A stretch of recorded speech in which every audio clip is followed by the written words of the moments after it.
रात्री 2 वाजता दरवाजावर टकटक, पण बाहेर कोणीच नव्हतं. रात्रीचे 2 वाजले होते. सगळीकडे शांतता होती, फक्त बाहेर वाऱ्याचा आवाज. मी गाढ झोपलो होतो. तेवढ्यात टकटक टकटक. मी दचकून उठलो. घड्याळाकडे पाहिलं. 2:07.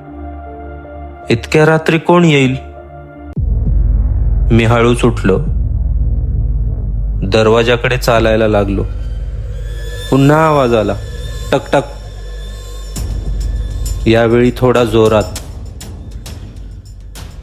मी दरवाजाजवळ पोहोचलो आणि विचारलं, कोण आहे? बाहेरून काहीच आवाज आला नाही. मी पीप होलमधून पाहिलं, पण बाहेर कोणीच नव्हतं. माझं हृदय जोरात धडधडायला लागलं. मी परत फिरणार इतक्यात पुन्हा आवाज, टकटक टकटक.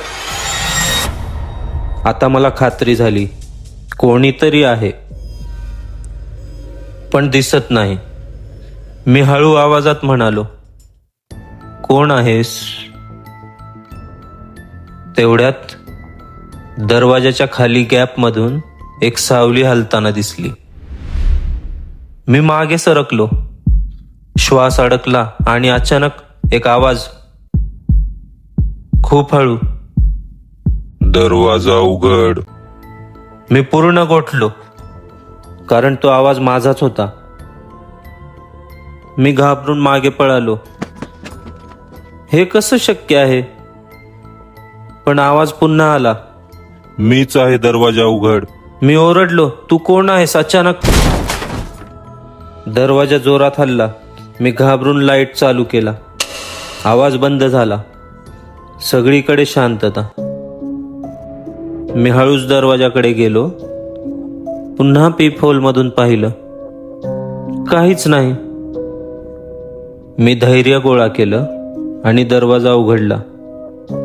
बाहेर कोणीच नव्हतं, पण दरवाजाच्या समोर जमिनीवर एक गोष्ट पडलेली होती, एक फोटो.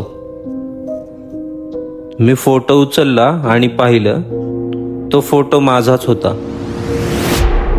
पण त्या फोटोमध्ये मी दरवाजाच्या बाहेर उभा होतो आणि हसत होतो. त्या दिवसानंतर रात्री 2 वाजता मी दरवाजा कधीच उघडला नाही. तुम्हाला काय वाटतं, दरवाजा बाहेर कोण होतं? कमेंटमध्ये मला नक्की सांगा. रात्री 2 वाजता दरवाजावर टकटक, बाहेर कोणीच नव्हतं, असं कसं शक्य आहे? हा अनुभव तुम्ही कधी जाणवलाय का? नक्की सांगा. अशाच नवीन नवीन थरारक व्हिडिओंसाठी लाईक करा, शेअर करा आणि सबस्क्राईब करा. धन्यवाद.